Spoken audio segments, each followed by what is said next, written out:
আসসালামু আলাইকুম নেতা সাহেব। ওয়ালাইকুম আসসালাম। কোথেকে আইলেন? আপনি কি এগুলো মাছ মাছ কিনলেন নাকি নেতা সাহেব? হ্যাঁ, মাছ কিনে নিয়ে আসলাম, বাসায় নিয়ে যাচ্ছি। ওই আমি তো চশমা দিয়ে মাছ দেখতে পাই না, এই তো ভাই পানি পড়ে। আরে নেতা, একটি মাছ কিনছেন এতে পানি পড়ে? আমি কইছিলাম এই মাছের মধ্যে বরফ আর এই মাছ পচা। সে আমার কথা শুনলো না, সে শুনলো ওই মাছালার কথা। মাসালা?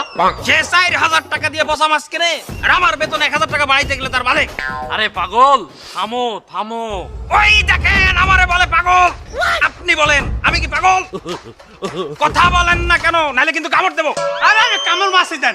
আরে যে নেতা লাগে ডিউটি করেন, আমি তো পাগল হয়ে যাওয়ার কথা। ঠিকই বল, করবই নাই না 10 টাকা।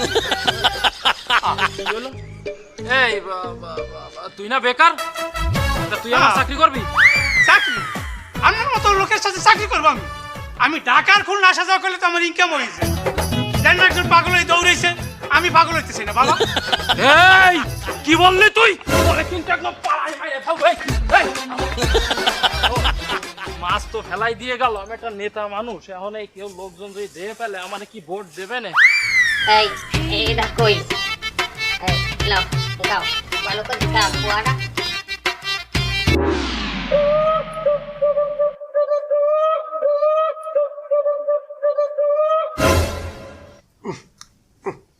এই কিসের গন্ধ রে? এই তুই মারিছিস নাকি? দাদা আমি লেপের মধ্যে দুই একটা জোরে জোরে মারি, ঠিক আছে, আজকে সত্যি কষ্ট আমি একটাও মারিনি এমন। তুই কিসের গন্ধে? দাদা এ তো মাছের গন্ধ, মাছ তো পয়সা গেছে। ও কালা, খালু কই? খালু কি মাছ কিনে নিয়ে আইছে?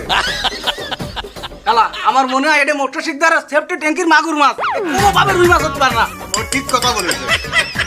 নক্কো বেটা, তুই আমার বেইজ্জতি হলি।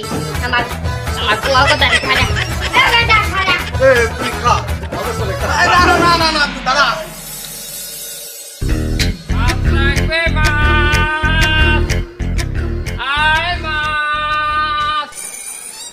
দুর্গা মাছ আছে, এইবার তো এটা আছে না, এই খালু আয় ওনার ধরাই দিম, যা বলা যা। কিন্তু মামু এই মাছ